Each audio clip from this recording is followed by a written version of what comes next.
All right, what's good, YouTube? Project Karma back at it again with another video, and we're on Group Battle 2, Kiyoshi Sister School Exchange Event of Jujutsu Kaisen. You already know what we're about to do, so we're going to get right to it. To be completely honest, I thought this episode overall was pretty interesting. Especially to me, I found it interesting because we finally learned what Panda actually was. Because for the past two episodes, like people were always, I think Yuji started asking what he actually was or what his sorcery power was, but then somebody would cut him off. And then the next episode again, we were trying to figure it out, but then nobody answered it. So. No, I was about to say, yeah, they were just kind of treading the line with what he actually is, and they kind of led up to it. Yeah, no doubt. So I thought that was nice, and then getting to meet, the battle between him and Muta. Sorry, name was Muta, fighting against Panda, and just kind of getting an understanding that his condition is the reason why he's not actually in the battlefield. Because we were kind of under the assumption that maybe the same way that dolls can be possessed, this is like a cursed cyborg or android being the same way, but it actually is more or less somebody kind of controlling it the same way as the principal is. But to be completely honest, I wonder how far away he has to be from the robot in order for it to function properly, or is there even a limitation to that? That's something I was kind of. He said he had the furthest. I think he said he can control. He has the furthest to be able to control his cursed energy or send his cursed energy from across. Yeah, I think he said he had the furthest. He was born with it. I think he said. Yeah, it seems like if you have drive a little bit, your cursed energy can kind of back you up a little bit. It seems that's kind of how I was taking it, because that's very ironic that this dude with one good arm, and a messed up body, man's was sitting in the bathtub, has this power that allows him to actually be able to compete a little bit. Do you think he was lying about his do you think he was lying about his level or grade? No. Oh, yeah, he was semi first grade. I think semi one, right? Yeah. Semi first grade, yeah. Mm-hmm. I don't want to. Yeah, but then he lost to somebody weaker than the first grade. Right. Yeah, but I feel like the reason he lost to the Panda was because he let himself he let his emotions get to him. I feel like, got ahead of him. In my opinion, because if you watch it, one of them had told him not to use his special move. I think it was the old guy principal. Yeah. I think. I thought it was Kamo, the guy. It might be Kamo, yeah. With his eyes closed. He was like, don't just use your special move off rip, and he literally used it 5-6 seconds into the fight with Panda. He was kind of a hater, Mechamaru, the robot guy. He was a hater. Didn't like the cursed spirit just because he was a cursed spirit. My man's was racist. He didn't like it because he was a corpse walking around, and people compare him to cursed corpse like Panda. Right. Yeah, but I mean, he doesn't like to be compared to. You work being for the a corpse because he's not a corpse. Can't walk. Yeah, but he's technically you don't want to be called a corpse though. Because he's still alive. Man, he's still a person. Yeah, but he might as well be because he's exactly. idle. That's what I was saying. Panda was right. They are very similar to one another. You would think he wouldn't be such a hater. That Panda was looking for something like that. It has showed more depth into his character. He's actually looking for someone to be like him. He's never been around people, or nothing like him, similar to him. And he thought that dude would be similar to him. And it wouldn't be that bad. That man was just like, no, I did laugh at that moment. It was like, man, that kind of hurt. That actually hurt. Said, all right, I'm about to put a pause on you now. Personal. Yeah. So what y'all think of that fight overall? It was a good fight. Yeah, no, I thought it was really interesting. Seeing Panda kind of have 3 different forms. Well, of course, we didn't really get to see the older sister because that one kind of got shot off rip when he noticed it last second, to be completely honest. So I'm trying to, because we got to see Panda is the original one of his curse core. Then he has his older brother, which is the gorilla, which happens to be all power. And he said that Panda's balanced, so I'm guessing maybe the sister is more of speed. I think it's speed, yeah. I would think so. When they showed the picture, she seemed like a ghost. Mm-hmm. So she's clearly quick. Which I think about the guy. That shot was wild because I knew he wasn't dead, but Panda's clearly the king of feints because he did 4 or 5 feints. He kept getting hit. Was nope, I didn't actually get hit. He got shot, went down. Right. He my man's really trying to sell it just to see what you gonna say after while you down. Yeah, he definitely sold it when we thought he died at the end. and the light went out in his eyes or whatever, and he was like, I'm able to move my core around in my body. Oh yeah, and shift it around, and then he smashed that man's head in or whatever. Which definitely makes sense, because essentially he was trained by Yaga, which is the guy who was controlling all the curse puppets to begin with. So it would make sense that after all the training, it was like Kung Fu Panda. Literally Kung Fu Panda. Kung Fu Panda. He even hit him with his butt like Kung Fu Panda. So he did. Kung Fu Panda, bro. Skadoosh. Post style. So Muda altogether, what y'all think about his character? Because I thought he was interesting, even though he kind of ugly, But it's all Mechamaru emotion, bro. Oh no! Come on, get that man some aloe. Give him respect. His name is Ashy. He's like a bitter puppet master, to my opinion. He just cooped up in the house. Yeah, he just cooped up in the house. He can't go nowhere and stuff like that. And then he sees someone that's pretty much in the same realm as him, which is Panda.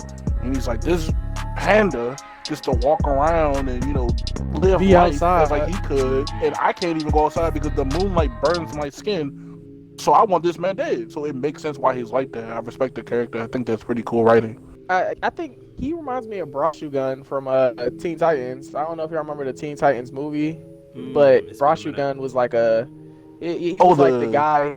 He was in the house, The Paint Samurai, right? I think so. I believe that's what he was. Yeah, he did have all the. Yeah, he was the one with the ink, like an ink guy. Yeah, exactly. He could, like, make different copies of him. He couldn't walk.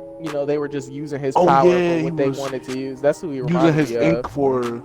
Oh, you're right. Yep. See, exactly. Exactly. I was like, dang, this is a pretty cool character. I kind of want to know if they drew from him because they were very similar. Like Brashugun couldn't walk outside, but he didn't have as much control as Muta this did. kind of.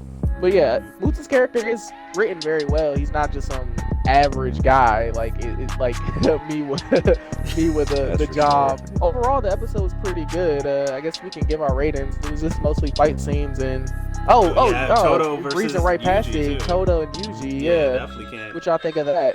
I thought that was interesting. I mean, obviously, it shows that Yuji is a very quick learner, as we've kind of picked up from the beginning, because all it took was.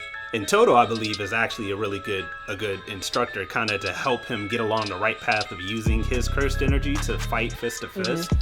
But just all he did was break it down to him a little bit more of like, it's not just about channeling your energy, it's more or less just kind of combining your mind, soul, and like heart as one, kind of like how Naruto is with Sage Mode, feeling the energy from everywhere type of thing. But just seeing, I can see that. Seeing how he just kind of picked up on it instantly, I was like, oh yeah, this fight is about to be good now. It reminded me of. It reminded me of Deku. Yeah.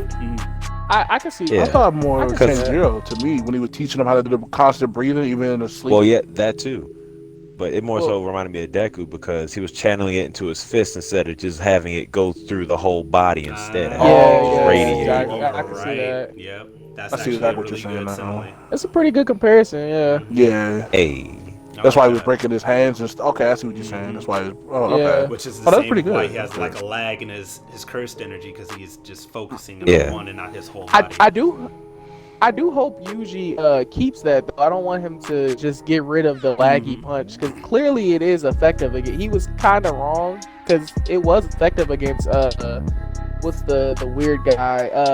Mahito, yeah, because he caught him up. I think it's Mahito. It surprised him. Exactly. So I don't think he would have won. Kind of gets him. He may not have won, but he wasn't going to say win. It doesn't work against him if it worked against him. I mean, I don't think it worked. I think it caught him off guard that first punch, but then once he started shifting his body around, I don't think Yuji probably would have lost. I think if it wasn't for Nanami, he would have lost that fight anyway.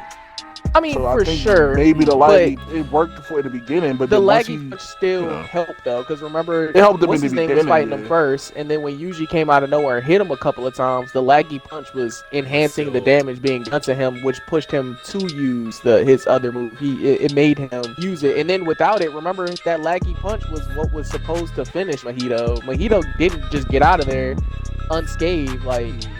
It was a tough fight because of the laggy punch.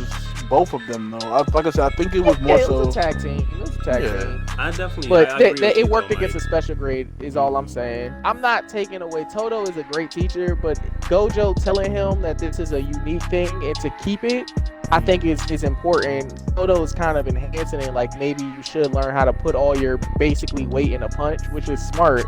But I don't think he should just avoid it, altogether. Because Gojo, the goat of the show, told you that it's a good thing. I'm listening to the goat. Yeah, I don't think he gonna get rid of it. I think he gonna learn how to do both. Yeah, that's what I want. I was about to say. What did you have to say, though, Omari? No, I was agreeing with you. I definitely think it'd be a good idea because it's like kind of like if they see him fighting as like how all cursed spirit users are, where it's just their energy channeling all over their body. I think.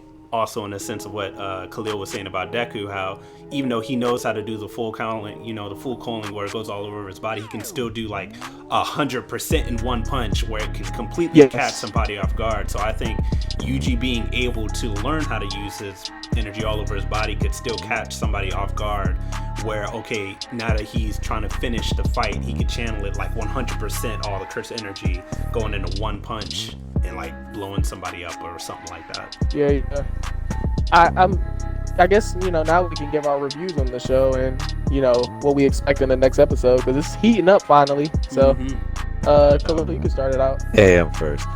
I'm gonna give this a 9.5 because my man Panda, unstoppable drumming beat. That was my jam. He alright with me.